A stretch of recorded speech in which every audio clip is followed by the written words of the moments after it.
Hello friend, welcome to blessing commerce tutorial. रोज की तरह आज हम फिर आपके साथ class 11 CBSE board TS Grewal book लेकर आ रहे हैं। अभी तक हमने जो है चैप्टर 1, 2 जो है वो कंप्लीट कर लिया है हमारी इन प्रीवियस 4 क्लासेस में, राइट। सो आज हमारा 5th डे है और आज हम स्टार्ट करने जा रहे हैं chapter 3 of T S Grewal book. जो ये चैप्टर 3 है, इसका क्या नाम है आपकी बुक में? Theory base of accounting, accounting standard and international financial reporting standards, right. तो यहाँ पे फर्स्ट 3 टॉपिक जो हैं इस चैप्टर में हम कवर करेंगे।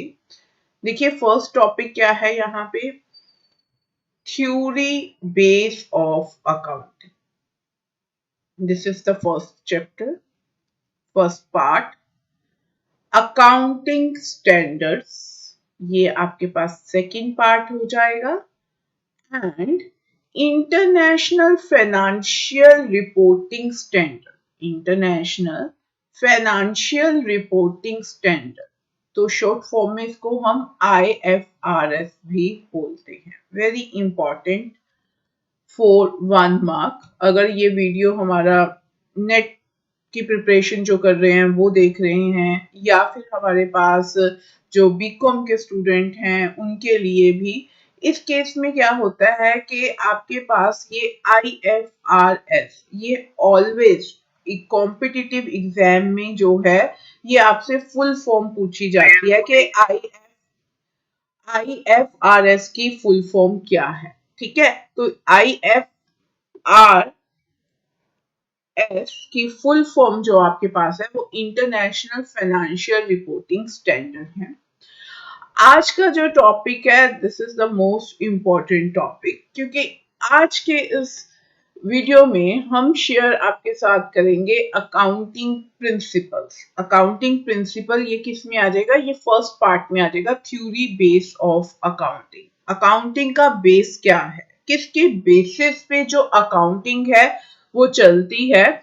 तो अकाउंटिंग प्रिंसिपल्स हम डिस्कस करने जा रहे हैं आज की क्लास में, और ये मोस्ट इम्पॉर्टेंट क्या है आपके पास टॉपिक, ठीक है।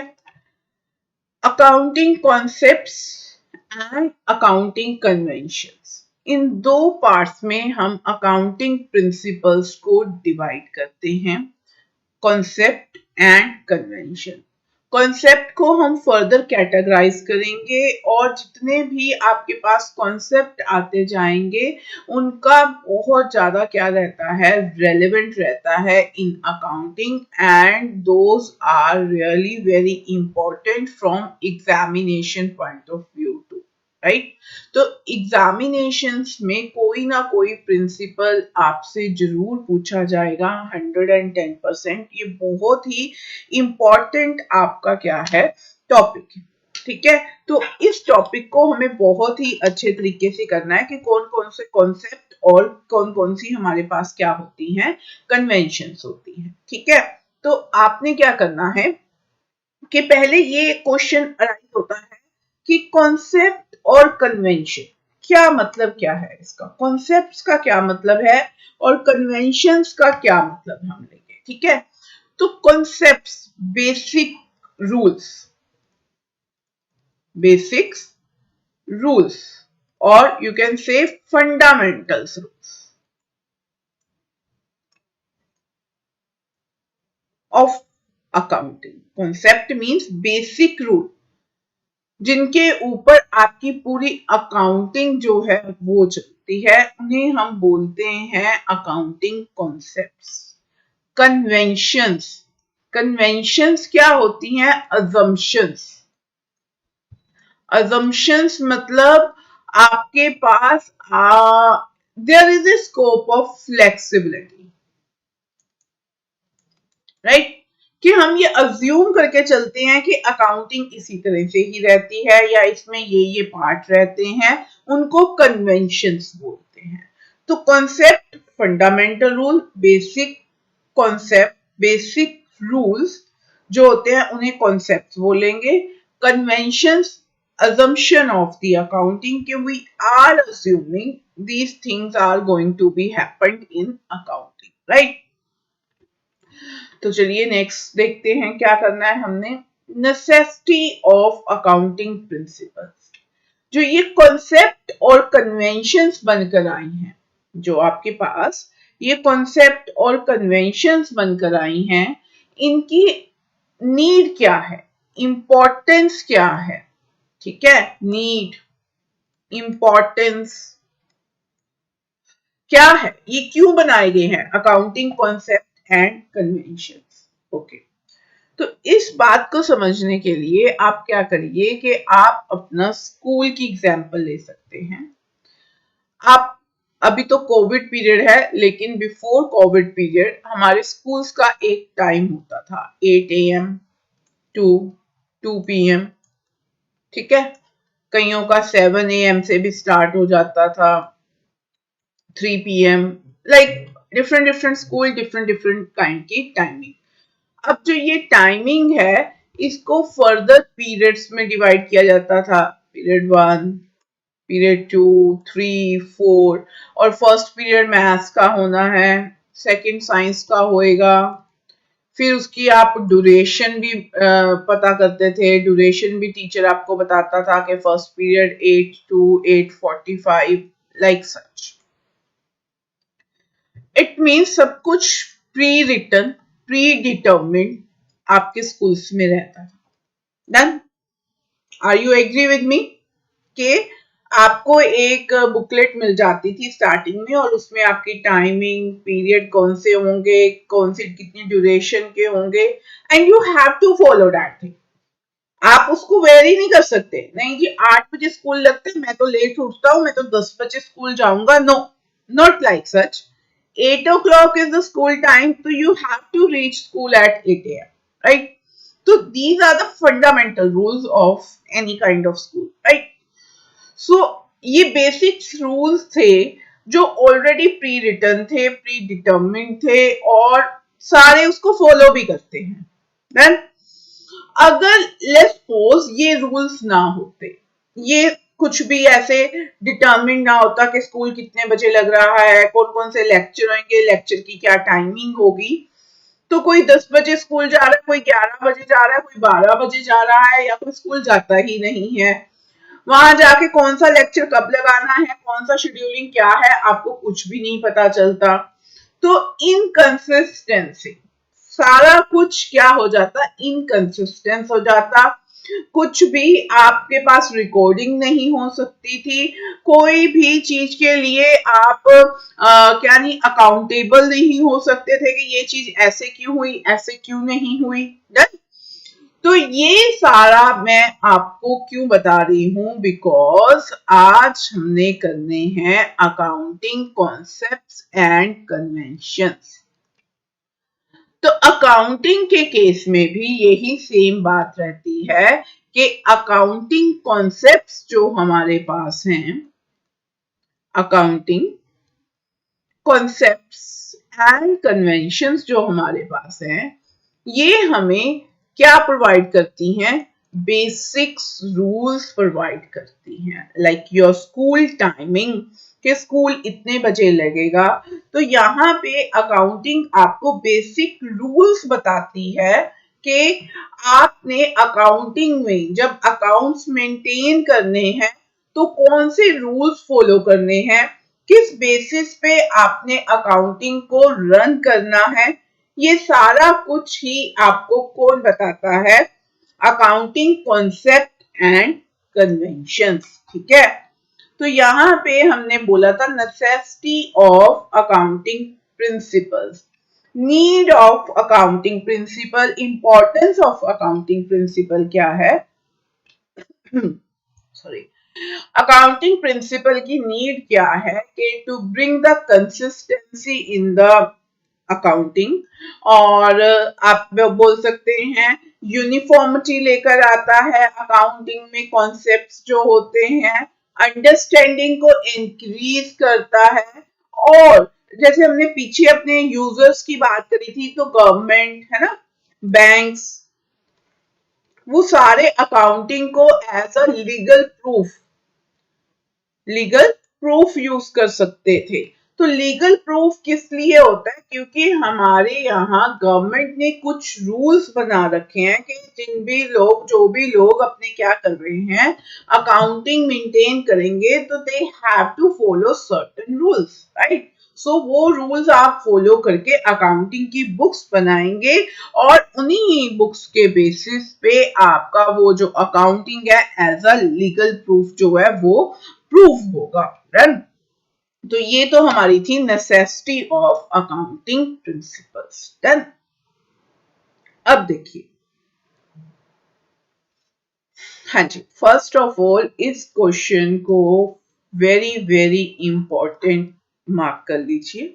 मैंने आपको बोला था कि मैं आपको साथ के साथ इंपॉर्टेंट क्वेश्चन बताती जाऊंगी।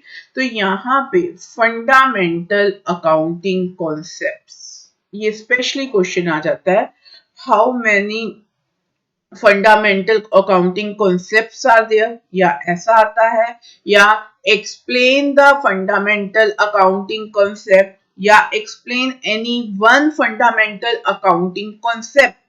आपको नाम नहीं बताया जाएगा उस कॉन्सेप्ट का, आपको जस्ट फंडामेंटल अकाउंटिंग कॉन्सेप्ट करके बोला जाएगा कि explain any one of the fundamental accounting concept, या वन मार्क में how many fundamental accounting concepts are there, right? तो इसलिए मैंने ये अलग से आपका हेडिंग बनाया है, और प्लीज इसको आप इंपॉर्टेंट क्वेश्चन में से नोट डाउन कर लीजिए। So we have three fundamental accounting concepts. The first one is going concern concept. Second is consistency assumption. And third one is pure accrual assumption. ठीक है, यहाँ कॉन्सेप्ट assumption लिख लीजिए, concept लिख लीजिए, प्रिंसिपल लिख लीजिए, कोई फर्क नहीं पड़ता। मैंने यहाँ assumption वर्ड यूज किया हुआ है, आप कॉन्सेप्ट प्रिंसिपल भी वर्ड यूज कर सकते हैं। तो मेन हमारे पास बात ये है कि फंडामेंटल अकाउंटिंग कॉन्सेप्ट में हमारे पास ये तीन क्या आते हैं, कॉन्सेप्ट्स आते हैं, going concern, consistency and accrual assumption. Then the first assumption, fundamental assumption, is going concern assumption. According to this assumption of accounting, the business has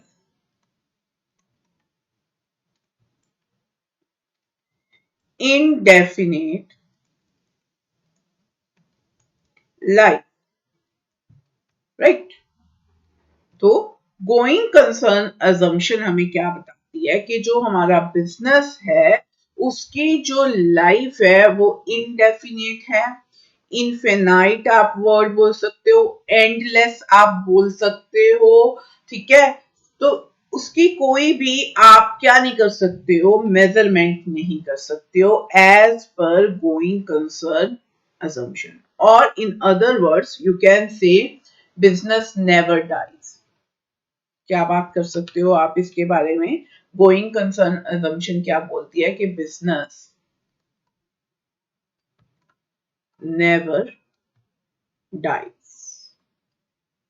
business कभी भी मरता नहीं है, हमेशा चलता ही रहता है, ठीक है?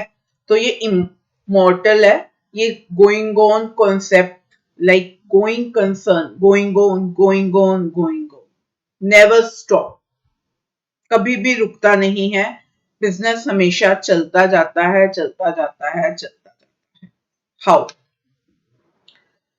अब आपके पास कोई प्रोपराइटर है, उसकी क्या है, फर्नीचर, अभी हम सोल प्रोपराइटर की बात करते हैं, फर्नीचर शॉप है। लेट्स सपोज उस पर्सन की क्या हो जाती है, पर्सन की डेथ हो जाती है। किसकी डेथ हो रही है बच्चा? यहाँ पे ओनर की, ओनर की क्या हो जाती है, डेथ हो जाती है। अब जब ओनर की डेथ हो गई, क्या जो वो फर्नीचर शॉप रन कर रहा था उसकी भी डेथ हो जाएगी? बताइए, सोच के बताइए, क्या उसकी भी डेथ हो जाएगी क्या, जो फर्नीचर शॉप है? ओनर तो ह्यूमन बीइंग है, ओके डन, उसकी डेथ हो सकती है ना, नेचुरल प्रोसेस है। लेकिन ये तो हमारे पास क्या है, फर्नीचर शॉप जो है, ह्यूमन बीइंग नहीं है ना, इसकी डेथ तो नहीं हो सकती। तो यहाँ इसकी डेथ नहीं हो सकती, तो फर्नीचर शॉप तो लाइक उसका आगे बेटा होएगा, उसने ले लिया। अगर बेटा नहीं है तो उसके किसी भी रिलेटिव उसको कैरी ऑन करना शुरू कर देंगे, या फिर वो आगे उसके जो रिलेटिव्स होंगे उसने आगे कहीं सेल कर दी है। तो ये वाली जो फर्नीचर शॉप है, इसकी जो लाइफ है वो क्या है, endless. According to which concept, going concern assumption, right? So going concern assumption assume that business never dies. business कभी भी नहीं मरता है, ठीक है? तो ये आपके पास बेसिक फंडामेंटल रूल ऑफ क्या है, अकाउंटिंग है, कि बिजनेस चलता ही जाता है, चलता ही जाता है, इट नेवर डाइज।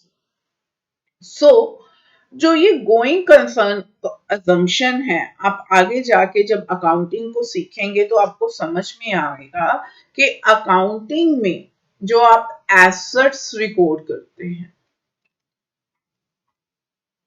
ठीक है, एसेट्स रिकॉर्ड करते हैं, फिर आप उसको क्या करते हैं, डेप्रिशिएट करेंगे, फिर आगे फिर दोबारा से वो नेक्स्ट ईयर में फिर कैरी ऑन होएगी, फिर कैरी ऑन होएगी, फिर कैरी ऑन होएगी, लाइक सच। हमने फिक्स एसेट की एग्जांपल करी थी।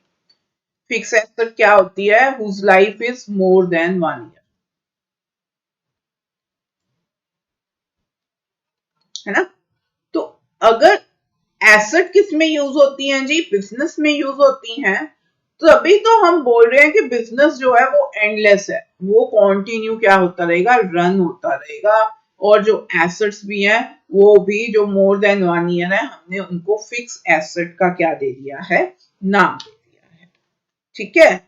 समझ आ गया यहाँ तक कि गोइंग कंसर्न अजम्पशन क्या होती है। और ये हमारे पास एक फंडामेंटल अकाउंटिंग क्या है, कॉन्सेप्ट है। तीन हमारे पास फंडामेंटल अकाउंटिंग कॉन्सेप्ट है, जिसमें से पहला था going concern assumption, second consistency assumption. कौन सी है हमारे पास, कंसिस्टेंसी।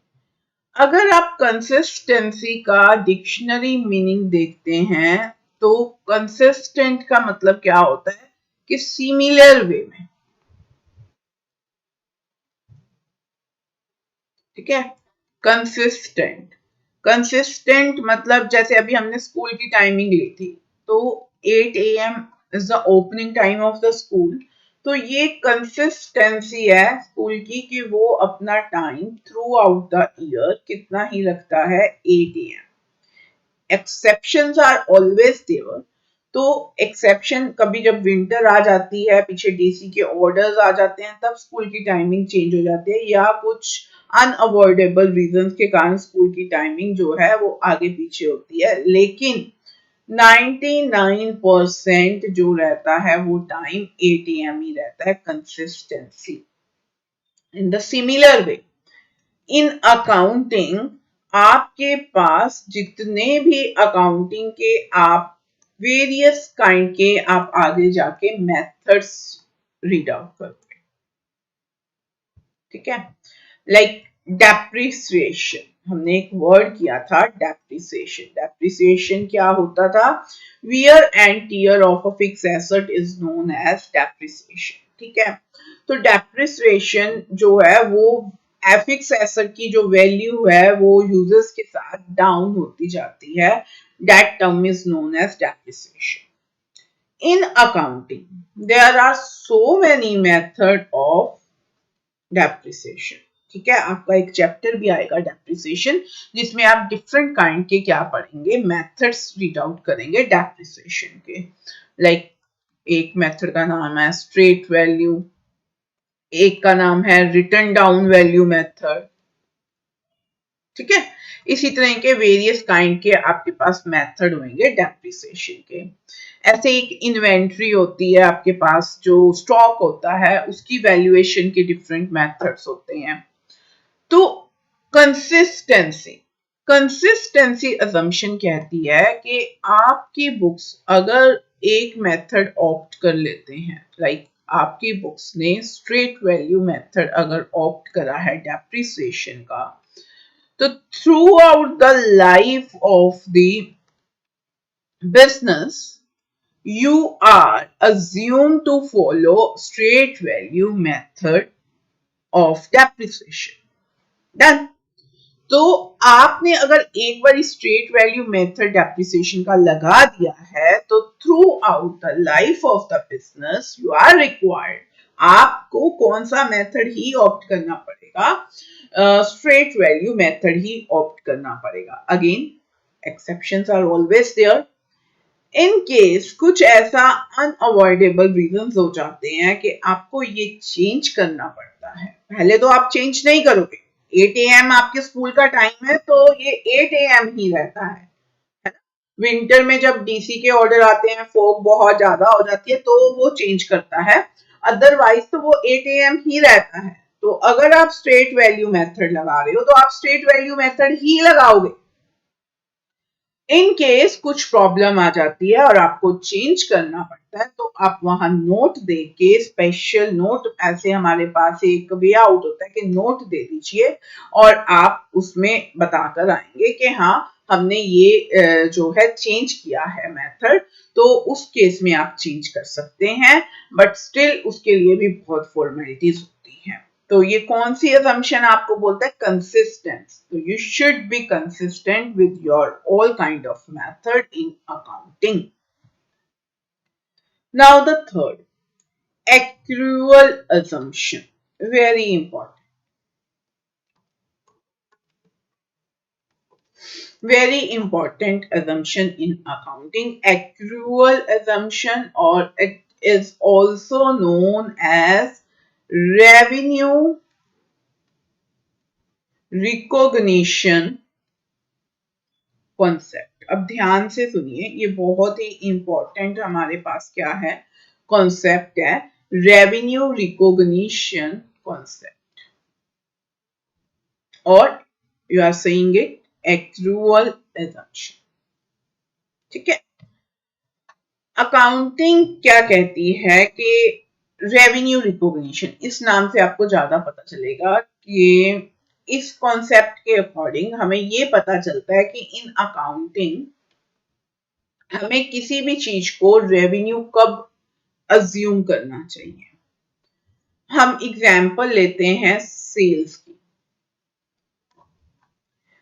आप एक बिजनेसमैन है तो सेल जब होती है उसमें काफी क्या होते हैं, स्टेप्स होते हैं। लाइक कस्टमर आपके पास आया,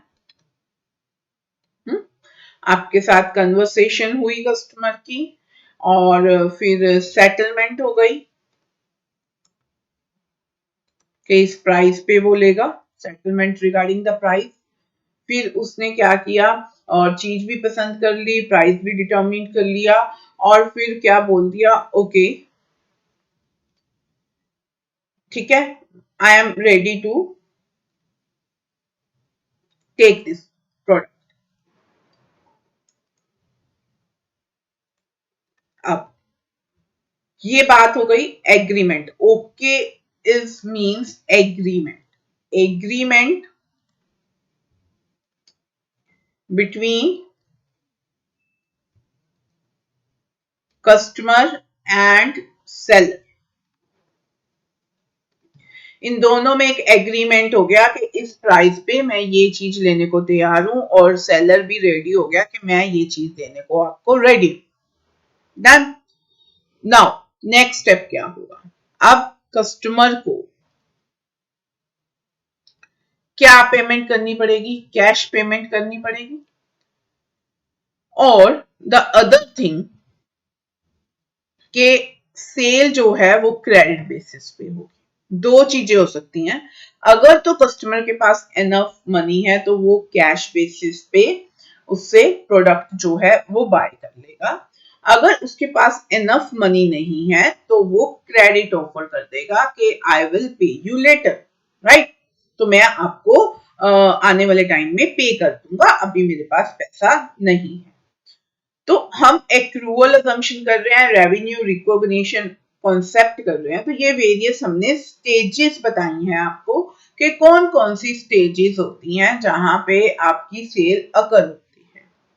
कस्टमर आया, प्राइस सेटल किया, then third is the agreement stage and fourth is the payment और ड्यू स्टेज।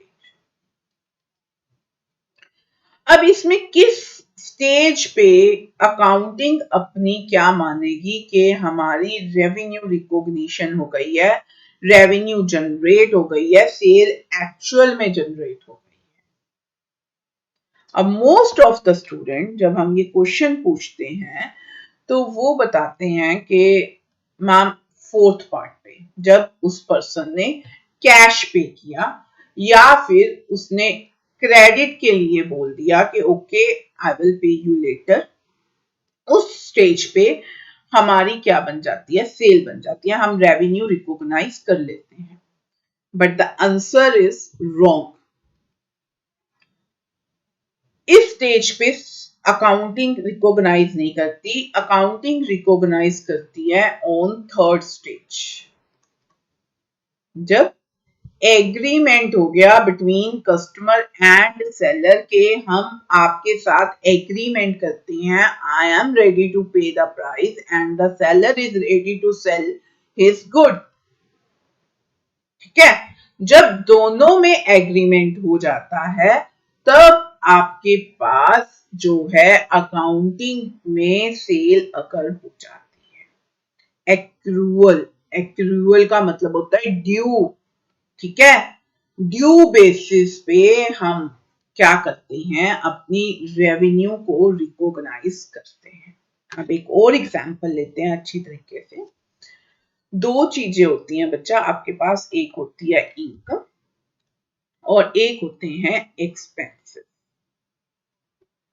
आप लोगों को याद होगा कि एक वर्ड हम यूज करते हैं आउटस्टैंडिंग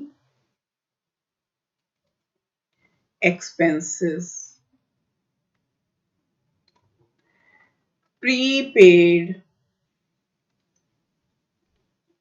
एक्सपेंसेस। इनकम के केस में क्रेडिट सेल, है ना। तो ये जो जितने भी कॉन्सेप्ट्स बनकर आए हैं आपके पास वो एक्रूअल के बेसिस पे बोल रहे हैं कि प्रीपेड एक्सपेंसेस जो हैं, प्रीपेड पहले ही हमने एक्सपेंस दे दिया। आपको याद होगा इन दोनों के केस में हमने एग्जांपल ली थी, prepaid connection and post paid connection, है ना।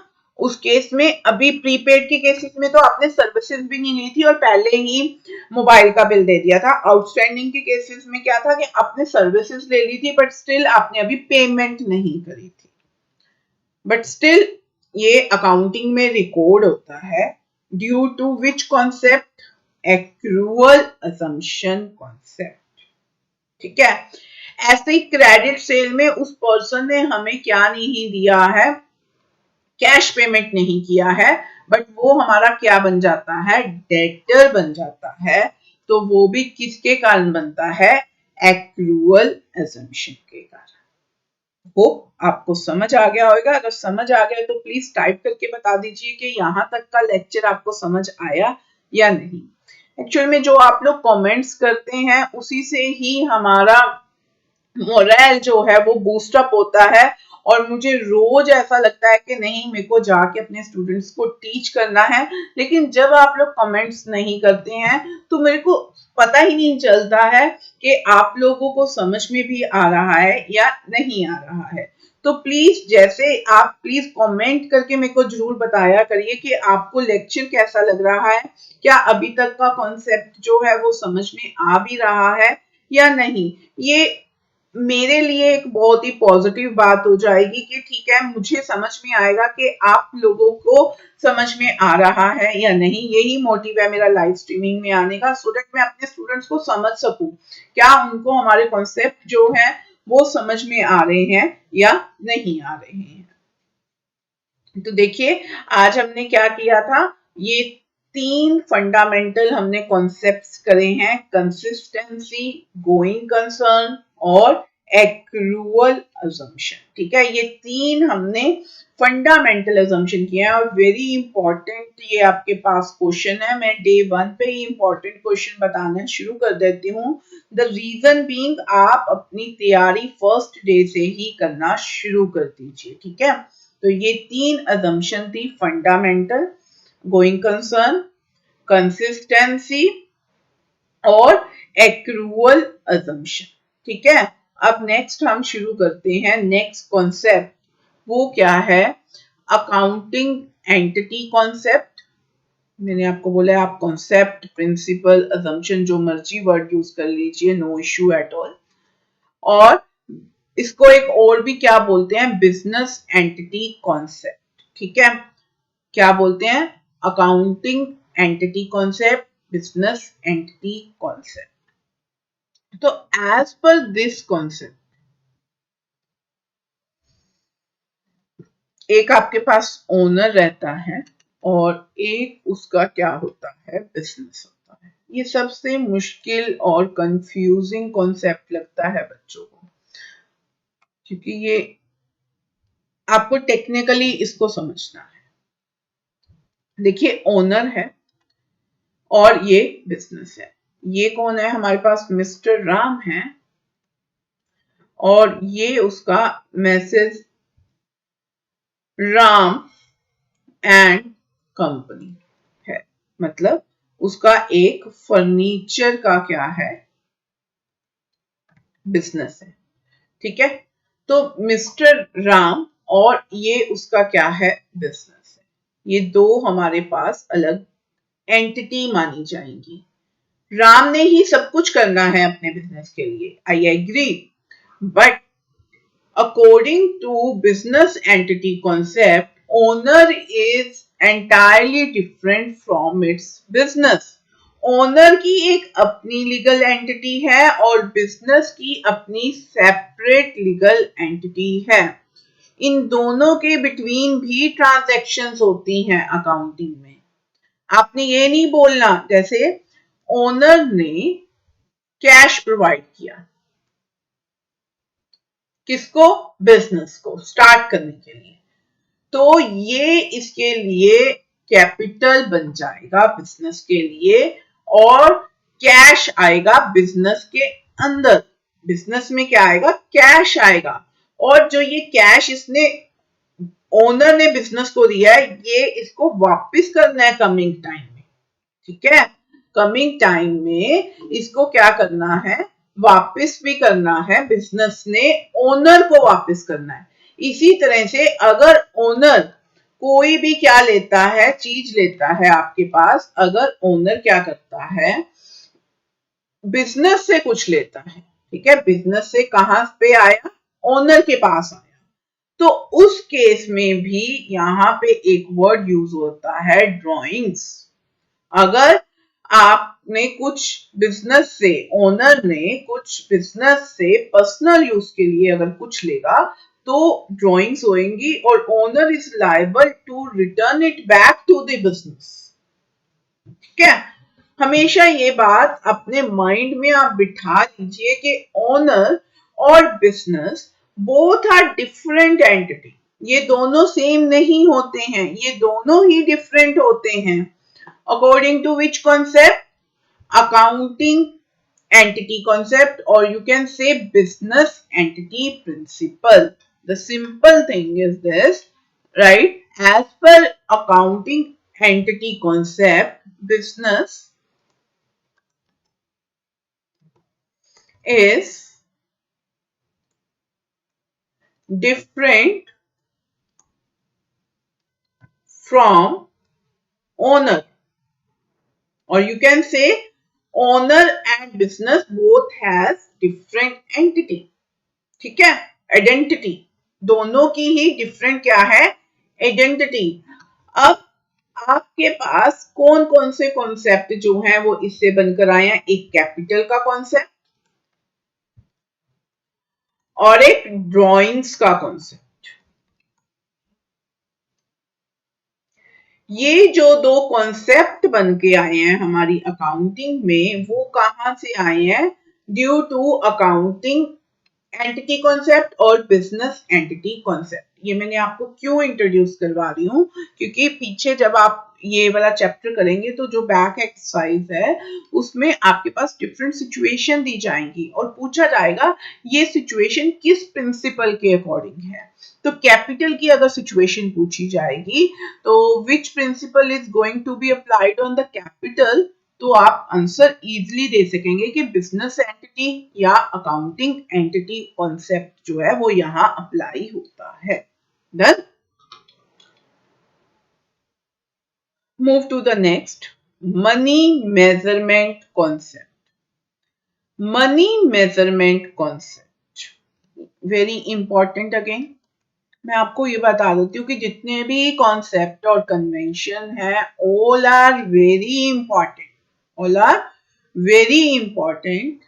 आपके पास चाहे आप +1 के स्टूडेंट हैं, यही टॉपिक आपको बीकॉम 1 में अगेन रिपीट होने वाला है और बीबीए के लिए भी ये टॉपिक है। और इनफैक्ट ये जो टॉपिक हम कर रहे हैं ये टॉपिक आपको आगे जाके जो कई बार एमसीए में भी ऐसे क्लासेस रहती हैं जो अकाउंटिंग के लिए क्लासेस लगाते हैं, तो वहां पे भी ये कॉन्सेप्ट जो है अप्लाई होते हैं, कॉन्सेप्ट एंड कन्वेंशंस। इवन जो बच्चे नेट की तैयारी कर रहे हैं उनके लिए भी ये कॉन्सेप्ट और कन्वेंशंस बहुत ही हेल्पफुल हैं। तो अगर आपके नोन में कोई भी ऐसा पर्सन है जो बीकॉम फर्स्ट ईयर में है, बीबीए में है, नेट की तैयारी कर रहा है, तो उनको भी आप ये वाला वीडियो शेयर कर सकते हैं क्योंकि ये उनके लिए भी बहुत हेल्पफुल होने वाला है और इसमें से पेपर सेट होता ही होता है। डन। चलिए अभी हम बात कर रहे हैं मनी मेजरमेंट प्रिंसिपल की। मनी मेजरमेंट प्रिंसिपल क्या कहता है कि accounting records only those transactions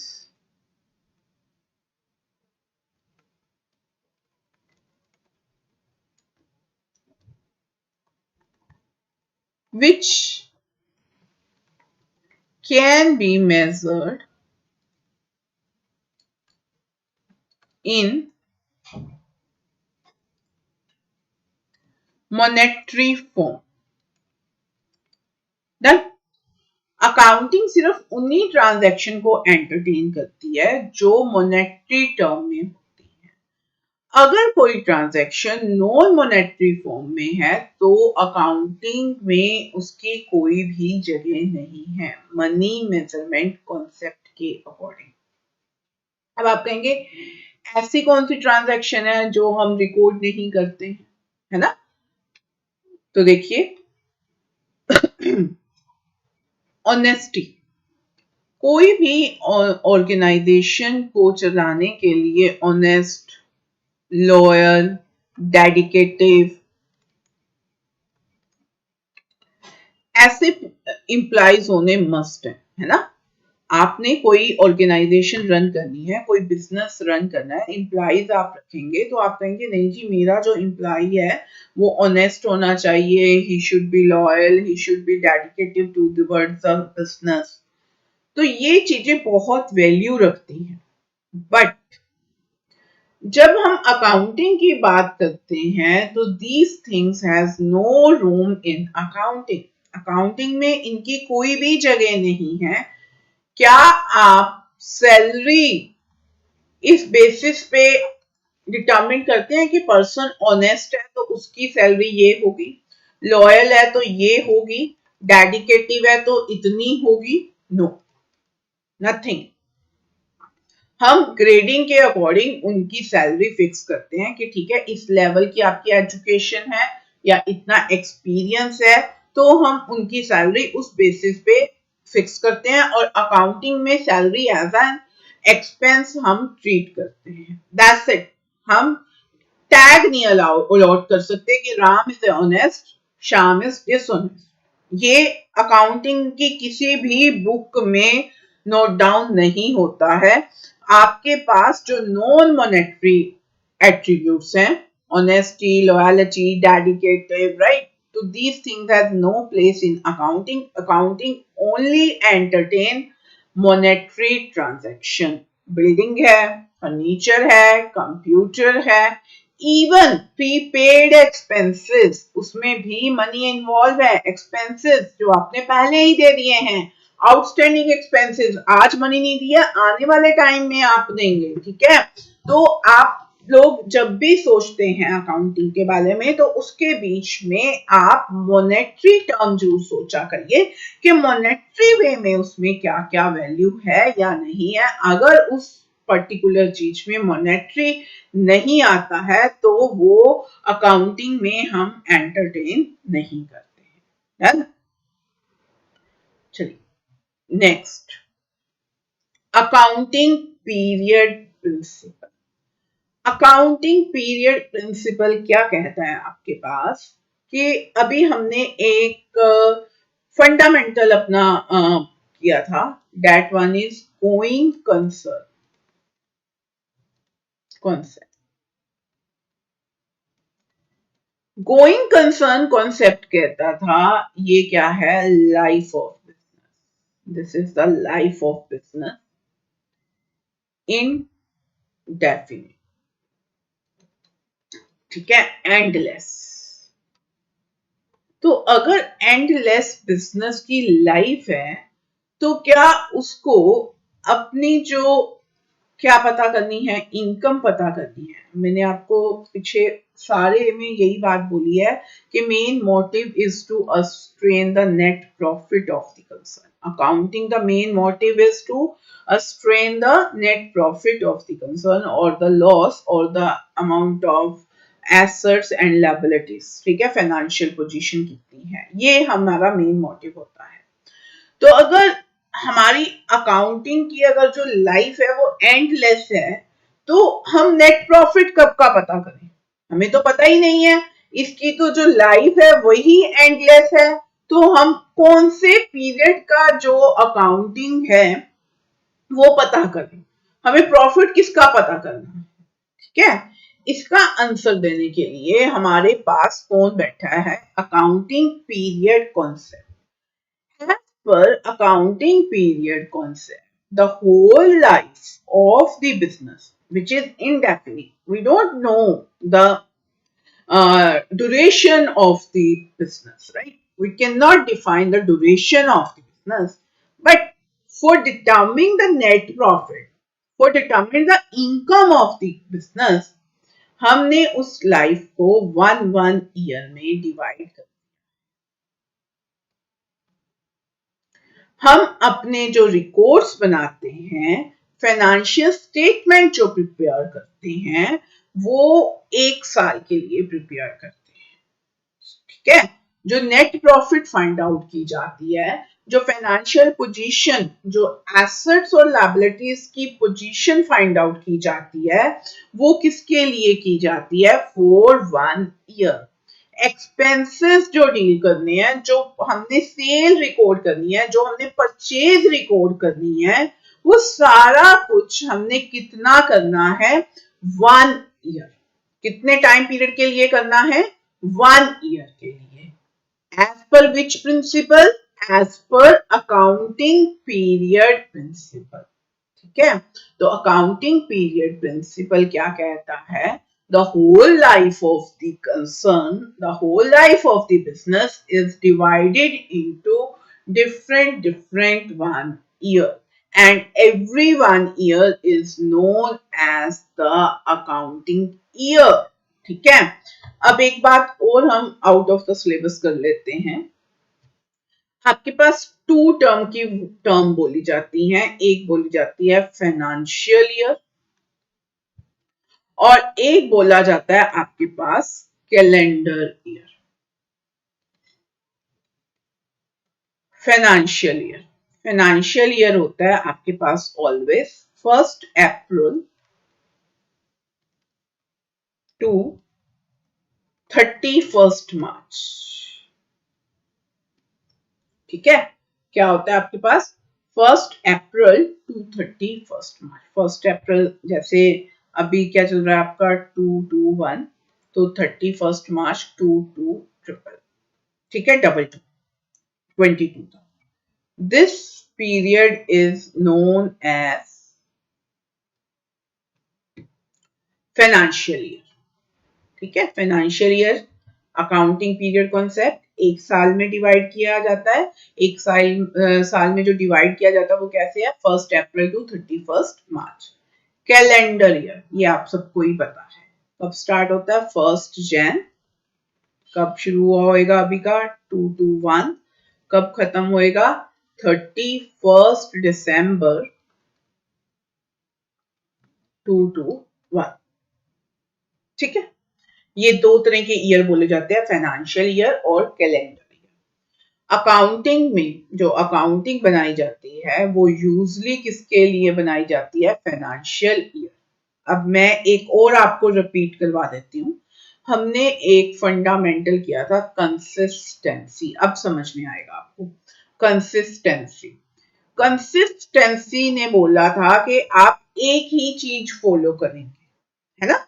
अगर स्कूल का टाइम 8 AM है then it remain 8 AM, you can not change it. In the similar way, अगर आपकी कंसर्न ने फाइनेंशियल ईयर चूज किया है तो ये फाइनेंशियल ईयर ही रहेगा, 1 अप्रैल टू 31 मार्च।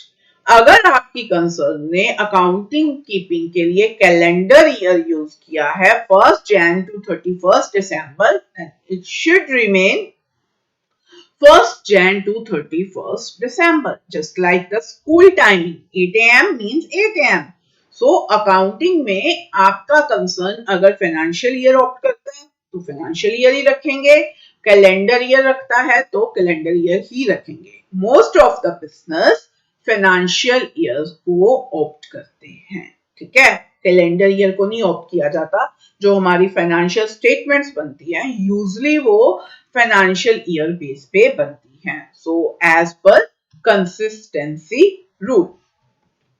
चलिए, नेक्स्ट प्रिंसिपल हमें बोलता है full disclosure principle. Full disclosure means don't hide anything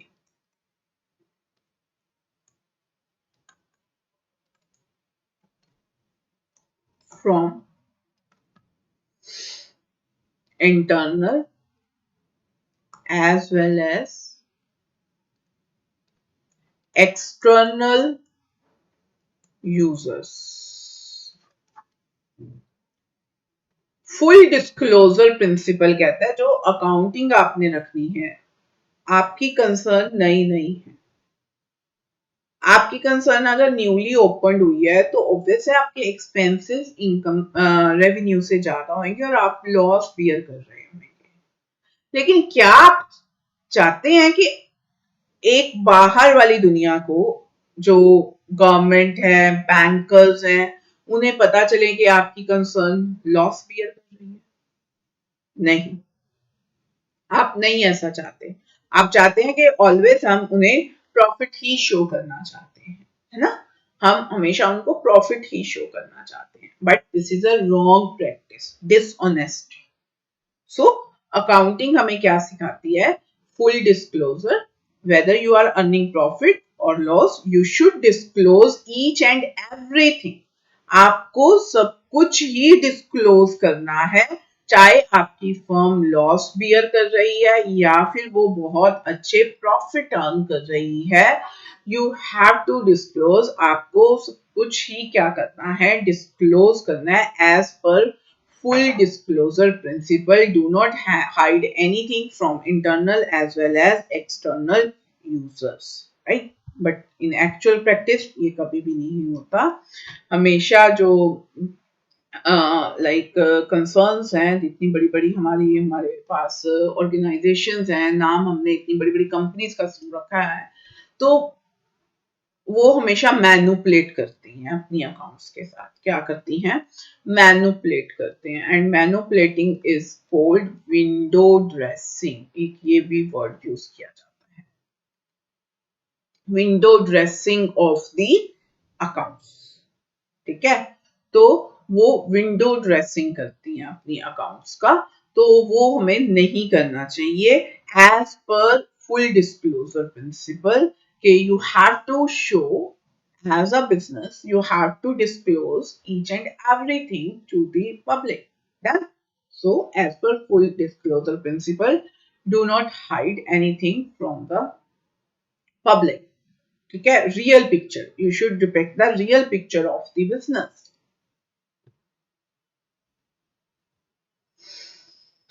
Yes, materiality principle. Next principle is materiality. Materiality principle.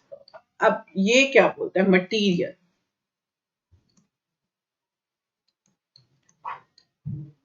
According to this principle, accounting में आप ऐसे तो नहीं है एक्सपेंस किया जी 10 रुपीज का आप पेन लेकर आ गए हैं तो पेन की ट्रांजैक्शन करने बैठ जाएंगे। कल को मैंने जाके 50 रुपीज का रजिस्टर ले लिया अकाउंट कीपिंग के लिए, अब उसकी भी करने बैठ जाऊं मैं, ठीक है। तो ये बहुत ही छोटे छोटे से, एक तो ये हो गया है ना एक्सपेंसेस, आपका पेन ले लिया, आपने रजिस्टर ले लिया, आपने जाके और लाइक पेंसिल ले ली, स्केल ले लिया, ऐसे स्टेशनरी का कुछ ना कुछ छोटा छोटा सामान ले लिया।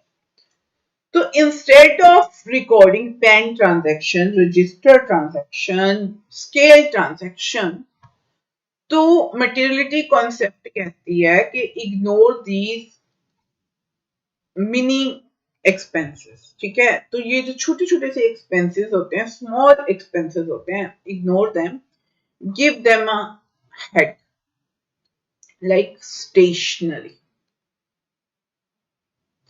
हमने इनको क्या दे दिया, एक हेड असाइन कर दिया स्टेशनरी। आप अपना पेन, रजिस्टर, स्केल, जितने भी ये छोटे छोटे से आपके एक्सपेंसेस रहेंगे, आपको सब कुछ रिकॉर्ड करना है, जो भी मॉनेटरी फॉर्म में एक्सपेंसेस किए हैं, इवन 10 रुपी क्या 1 rupee is also important in accounting. So आप वो एक मेन हेड बनाएंगे स्टेशनरी और उसके अंडर क्या करेंगे, रिकॉर्ड, ठीक है। ऐसे ही एक आप पेटी एक्सपेंसेस हेड बनाते हैं, जो छोटे छोटे से एक्सपेंसेस होते हैं, जैसे चाय का हो गया या छोटे छोटे जो भी आपके डेली रूटीन के एक्सपेंसेस होते हैं, तो वो पेटी एक्सपेंसेस हेड के अंदर आ जाते हैं। One way out of materiality principle. Another way out, explanation. Materiality principle, material चीजें, मटीरियल मतलब जिनकी कुछ वैल्यू हो गई, कुछ सॉलिड वैल्यू हो गई, बट ये वैल्यू भी वेरी करती है। कहाँ वेरी करती है, scale of the business, small scale business, large scale business. अभी आप स्मॉल स्केल से स्टार्ट करते हैं और ग्रेजुअली आप लार्ज स्केल में कन्वर्ट हो जाते हैं। तो डिपेंड करता है कि आपका स्मॉल स्केल जो बिजनेस है उसके लिए वैल्यू कुछ और होगी चीजों की, और लार्ज स्केल के लिए कुछ और होगी। तो ये भी कौन बताता है हमें, मटेरियलिटी प्रिंसिपल हमें बताता है। डन। तो आज हमने ये वेरियस अपने कॉन्सेप्ट्स जो हैं अभी क्लियर किए रहे हैं। अभी ये कॉन्सेप्ट भी हमने हाफ क्लियर करे हैं, हाफ पेंडिंग है। तो आज का क्लास का टाइम जो है वो ओवर हो रहा है। तो कल जो है सैटरडे है, सैटरडे हमारी क्लास नहीं रहती है। अब हम मंडे से कॉन्सेप्ट एंड कन्वेंशन का जो चैप्टर पेंडिंग रह गया है 5 PM स्टार्ट करेंगे, Monday to Friday 5 PM। Hope करते हैं आपको हमारा जो ये कॉन्सेप्ट है वो समझ में आया होगा। आपको किसी भी तरह की दिक्कत लगती है, आप हमारे टेलीग्राम चैनल पे वो बता सकते हैं कि हमें ये पर्टिकुलर जो सम है वो नहीं आ रहा है या इसमें प्रॉब्लम आ रही है, हम उसे सॉल्व करने का पूरा ट्राई करेंगे। मंडे टू फ्राइडे 5 PM हम आते हैं। तो अगर आप नए हैं इस चैनल पे तो प्लीज सब्सक्राइब कर लीजिए, अपनी फ्रेंड्स के साथ प्लीज शेयर करिए, और प्लीज कमेंट करके बताना मत भूलिए कि आपको कैसा हमारा ये कॉन्सेप्ट क्लैरिटी जो सीरीज चल रही है वो आपको कैसे लग रही है। Good day.